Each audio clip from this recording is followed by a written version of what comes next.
Well, let's pivot. Let's talk leadership, shall we? Hmm. You've created a really great leadership team at Solvvy. You're putting it together. When you put together a leadership team, what are qualities you look for while hiring? I think first of all, I think that having any specific template can actually prevent you from seeing a full slate of diverse candidates and diverse opinions and diverse things. So I think you always go into these situations with a very open mind, because oftentimes in talking to people about a potential leadership role with our company or any company, you can learn a lot from even from the people you don't hire, right? So that's number one, is to keep an open mind and go into the process not completely saying I need somebody who's done this and has this many years of experience and has done exactly this. That rarely is that the best fit. But what I look for more than anything is character.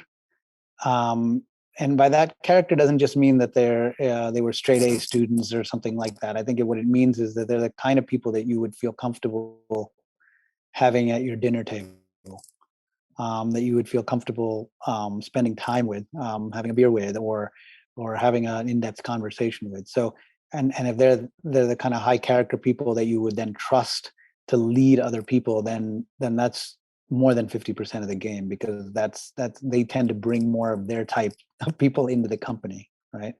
So that's, and character can take many different forms. It's not just one size fits all. The second thing is, I think, true expertise in their domain. I want somebody who is smarter at what they do than I am, and I'm very thrilled about that, because I feel like that means that I can learn from that person. And I think I'm very fortunate at Solvvy that the people we have leading, and leadership is at all levels, all of them are truly experts at what they do, and I can learn more from them than they even know or imagine. So that's number two, is that sort of depth of expertise that I can actually learn from. So I always ask myself, can I learn from this person? Will this person make me stronger and smarter? That's number two.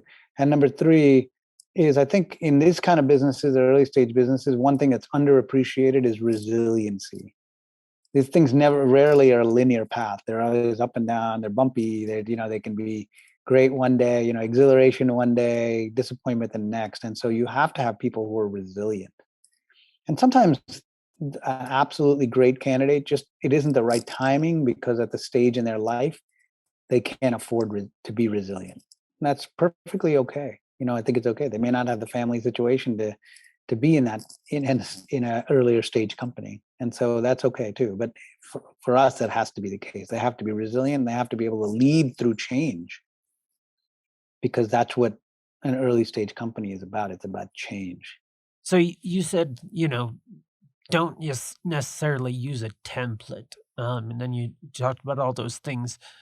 So in the end, does it ultimately come down to a gut feeling? I don't think you can make major decisions like that based on gut feeling, because I think that intuition can be wrong. I think what you then do, what you do is you put people through a predictable, repeatable process that is fair and equitable, and it eliminates a lot of the biases. We all have biases coming in. We all have presuppositions. So I think what you want to do is you're evaluating for those characteristics, but you're doing it through a process that is less about intuition and more about actually exposing that potential hire of the company to a lot of different people in the company, and having their opinions matter just as much, if not more, than mine. I often say that the most important part of a company is when when the CEO or the co-founders no longer have to participate in the interview process for a new hire, because they have full confidence that any slate of people in their company could make that decision as well or better than they would. And so that's not intuition, right? That means that you have a good process. It's repeatable. It's diverse. It doesn't force people into a box, but it's thorough. And big part of being thorough is making sure that we are a good fit for them.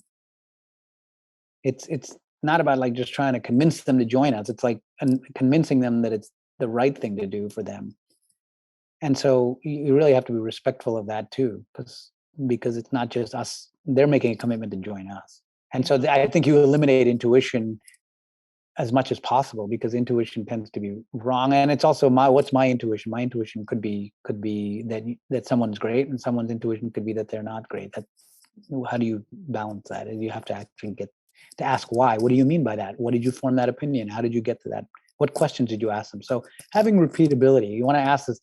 I'll close by saying that, you want to be really fair. You don't want to ask one candidate one set of questions and another candidate a completely different set of questions and try to compare them. It's not the right way to do it.